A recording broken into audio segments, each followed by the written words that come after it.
It's been a long and winding road for our homesteading journey so far, and it's been an unbelievable amount of hard work.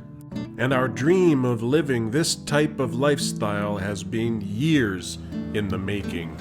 We've had to learn an incredible amount during this time, and we'd like to share it with the world, hoping to inspire others to do the same. And although we're only a few years into this endeavor, this is the life that we should have been living all along. My name's Chad, and welcome to Horseshoe Valley, Ontario, Canada. It was back in 2020 that we finalized the deal of this 90-acre old hobby farm with the dream of turning it into our forever homestead and transforming it into a farm stay. My wife and I thought a lot, extensively, about the agritourism concept before buying this property. And what we want to do actually is, while we're converting it into a farm stay, short-term vacation rental and experience, we're also hopefully going to be planning out the building of our own house somewhere on the property. This property is only 5 minutes from the ski resorts, and thought it would be a perfect opportunity to supplement some of our income, turning it into a farm stay vacation rental to help support the farm and our lifestyle. First livestock to the farm was ducklings, then Old English sheepdog Molly came around. She's a pet though. Then we got chickens, little chicks. We had light Sussex and black Leghorns, Rhode Islands. At this point, we're just starting to get our hands dirty. Stormy was our very first barn cat to join us at the farm. She was very sick. We basically saved her life when we called her Stormy because her eyes looked like there were storms inside. She formed a very serious bond with Molly, the Old English sheepdog, and the two of them hit it off. Molly just took her right under her wing, as if they were friends the whole time. Then Smokey came along, and he rounded out our barn cat complement so far. And although Stormy didn't care for Smokey that much in the beginning, they got to know each other and were just fine. Molly had turned into a beautiful girl, and she felt a responsibility to these two barn cats. It was amazing to see the three of them growing up, Molly the mother, Stormy and Smokey the two kids.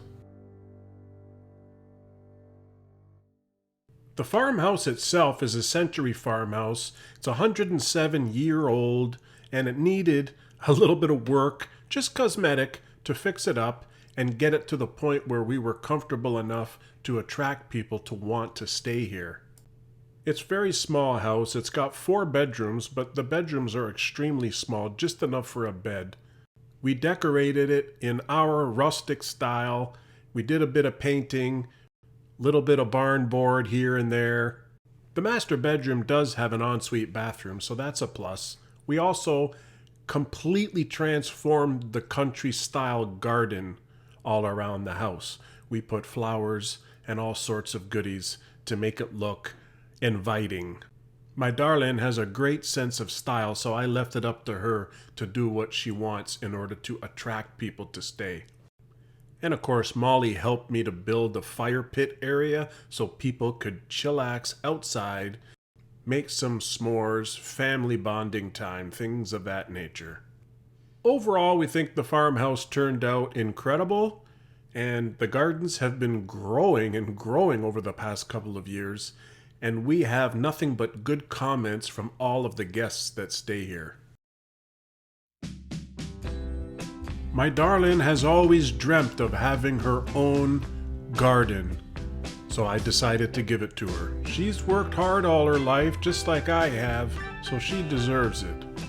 This garden is a labor of love, I tell ya. It's 104 feet by 57 feet.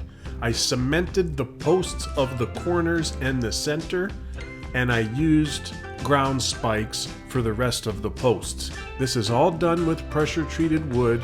I've made it pretty strong. I've screwed it all together. I used a 1x1 fencing to keep pests and deer and things like that out.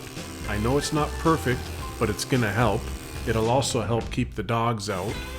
I also used an arsenic-free pressure-treated lumber as the wood for the raised beds. We put cardboard underneath to help with the grasses and the weeds. And then we ended up using a geotextile polypropylene landscape fabric to help with the weeds. We needed a starting point, so we had no choice to bring in a dump truck load of garden soil.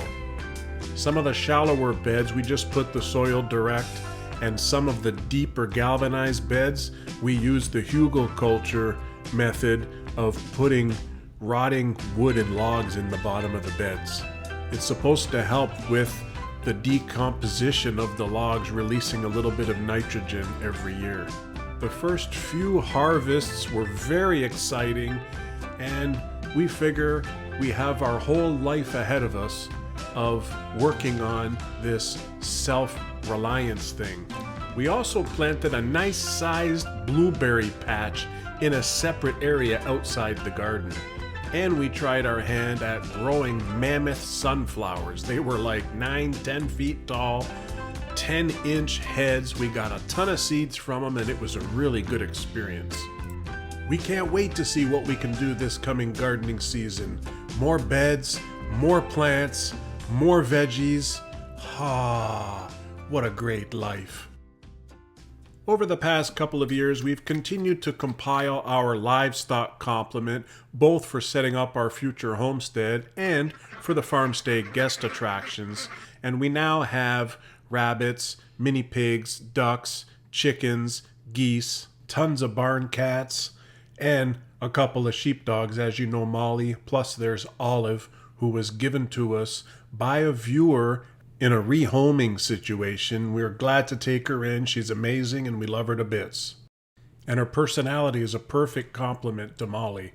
Now the property already had this antique barn, but we now need a place to keep all these animals. The two Juliana mini pigs, Billy and Bobby, stay in the barn. Hiya, pigs. How are ya? What are you guys doing? No!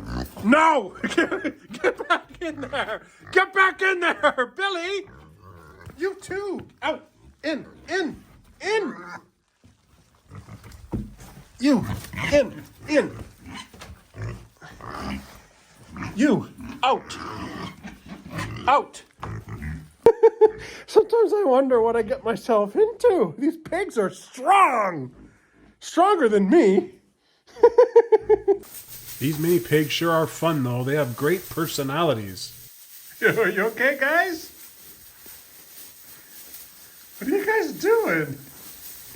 And of course, I had to build these mini pigs a fenced-in yard of their own, so that way they can go outside and enjoy the fresh air, and their best friend, Olive, the sheepdog, can come in and visit them.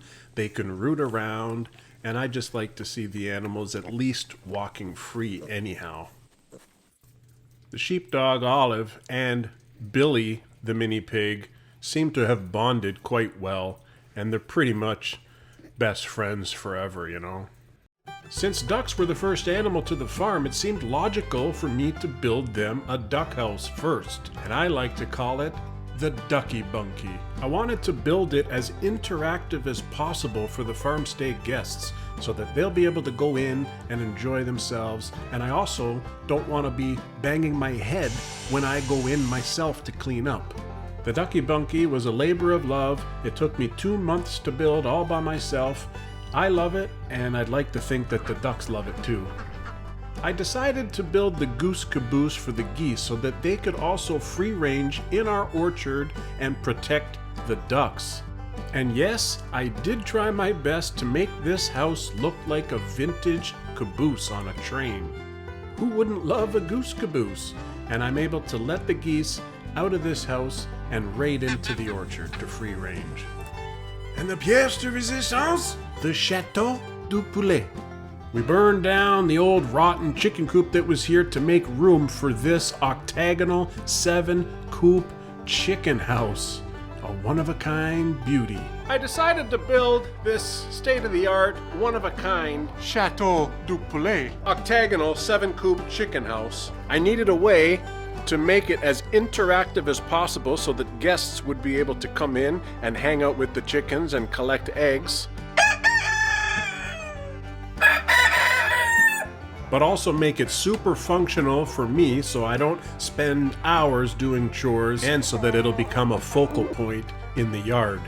The bunny barn and the rabbitat needed to be perfect because I'm fully aware that rabbits can dig and they will easily escape out of their pen. So I incorporated a fencing under the ground in the rabbitat area. Inside the barn there are 2 stalls, one for the boys, one for the girls, and in the rabbitat there's a little section to keep the bucks separate. I made them a little fake burrow so they can go hide, and I think they like the rabbitat. They spend most of their time outdoors. I think they really like the cold.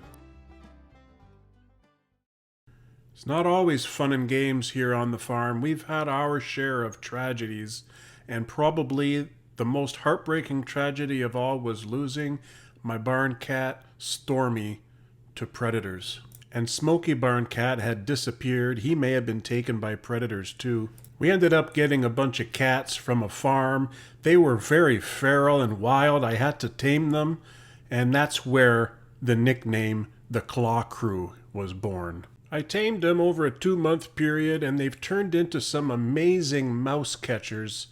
They're just the Claw Crew, that's it. It's a long story, and I got 2 of the boys neutered, but I think I got them neutered a bit too late, so Maggie ended up having 4 kittens, and they just joined the team as well. And they're very beautiful cats, but sadly, because I lost those cats to predators, I ended up building them a catio so that I could protect them at night. And now we have a total of 8 cats that protect the farm. We've had to learn an incredible amount over these past couple years, and we've also had to invest an incredible amount of money.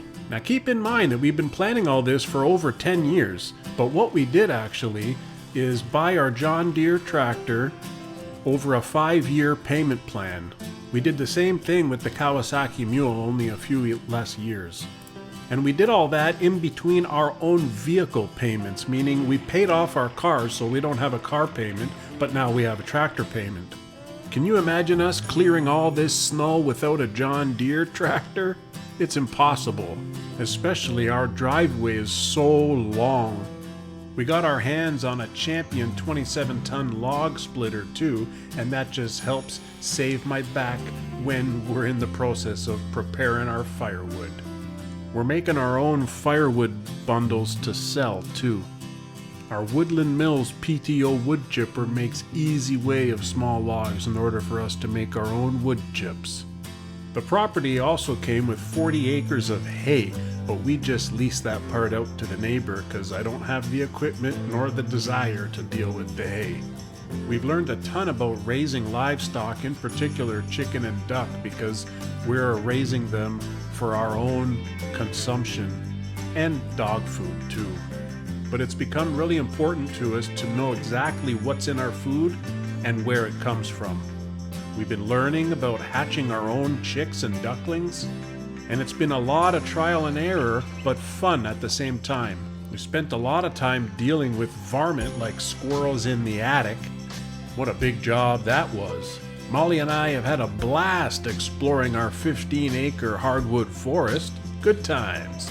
We're also trying to secure our food for the future, and we planted a 38-tree mini orchard, and that complemented the 5 old apple trees that were already on the property. And we've been really trying hard to rejuvenate these 5 old apple trees. Even though we've done so much on this property, we feel like there is an extraordinary amount that we still have to learn. But I feel like we are up for the challenge. We just take it step by step, project by project, knowing that we are setting ourselves up for the rest of our lives. Don't forget to pound the like if you enjoyed the video, folks. And if you're not already, subscribe to the channel. But if you want to continue watching for us and help us out with the algorithm, we got a nice video here showcasing the dream that we are living here on this property. And thanks for watching.